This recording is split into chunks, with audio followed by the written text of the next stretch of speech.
7h et bientôt 23 minutes, bienvenue sur iTélé, c'est la matinale. Bonjour Emma Aziza, merci d'être avec nous ce matin. Vous êtes spécialiste des crues, présidente de Mayan, c'est une société de prévention du risque à inondation. On va revenir avec vous bien sûr sur ce déluge qui s'abat sur la France depuis lundi, de fortes pluies, vous le savez déjà, qui ont provoqué énormément de dégâts sur le nord et sur le centre du pays. On va s'arrêter un instant avec vous sur la situation dans la capitale. Les voies sur berge ont été en partie fermées hier et vous dressez un constat plutôt inquiétant. Vous dites qu'il y a un risque de fortes inondations à Paris dans les prochains jours.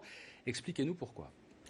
Là, on commence déjà à atteindre des niveaux qui sont loin d'être habituels. Effectivement, le fait d'inonder les quais, c'est déjà un fait. Ce qui est plus inquiétant, c'est ce qui se passe à l'amont. Donc actuellement, la majorité des cours d'eau, des sous-bassins versants situés à l'amont sont en phase de crue, plus ou moins importante suivant les cours d'eau. On a vu le Loing et tous ces dégâts qui se produisent actuellement en amont. Et naturellement, cette eau qui se situe à l'amont puisque ce sont des affluents de la Seine, vont se propager en direction de la Seine. Donc il est intéressant de voir dans les prochaines heures, voire dans les prochains jours, et ça semble compliqué au-delà de prévoir ce qui se passera, ça dépend aussi de la pluie qui va tomber, la réaction hydrologique de la Seine et voir s'il va y avoir une concomitance de ces arrivées d'eau au sein de la Seine, et ça nous permettra d'avoir une idée plus claire. Ça veut dire que la pluie peut s'arrêter de tomber, mais que la Seine peut continuer à monter des prochains jours. Oui, tout à fait. On a déjà subi des grandes inondations par beau temps suivant des localisations de bassins versants. Il peut pleuvoir à l'amont. La crue peut se générer à l'amont et ensuite se déverser et traverser tout le territoire jusqu'à l'aval. C'est quand même quelque chose d'assez courant. Et d'ailleurs, au-delà de Paris, il faudra s'attendre dans les prochains jours, voire d'ici la semaine prochaine, à cette propagation de l'onde de crue en direction de l'aval après Paris, jusqu'à l'exutoire. On parle souvent de cette crue de 1910. À l'époque, il y avait eu 3 semaines de pluie. On n'en est pas encore là. Quand vous dites que la situation est inquiétante, vous pensez à quoi concrètement? C'est quoi le scénario du pire, en gros, dans les prochains jours? Alors, le scénario est inquiétant parce que déjà, on n'a pas les mêmes enjeux qu'en 1910. On n'a pas le même territoire. On est extrêmement tropisé. On a des enjeux économiques majeurs.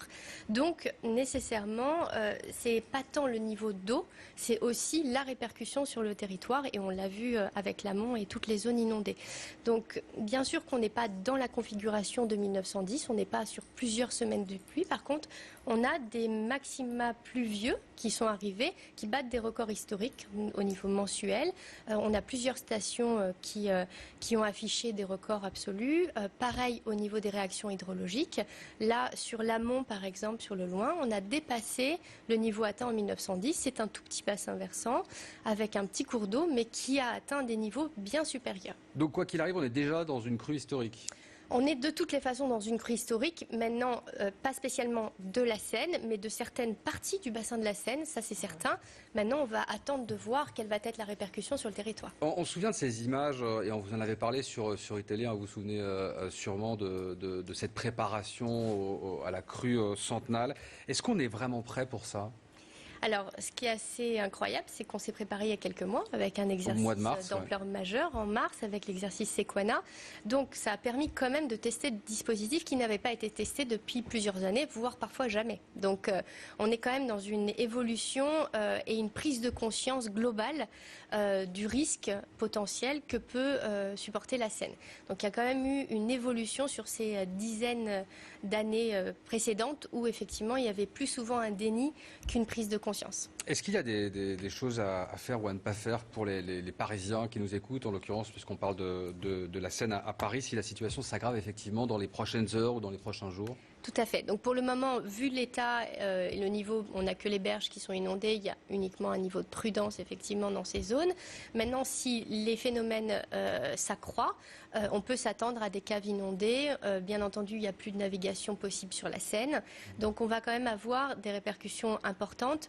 Là, à partir du moment où on arrive dans un niveau critique, il sera important de limiter ces déplacements, d'essayer d'éviter de circuler dans les points bas, puisque ce sont en général les zones qui vont être les plus facilement touchées, donc les zones situées sous les ponts. Mais vous dites les zones qui vont, vous ne dites pas les zones qui devraient être, ça va arriver.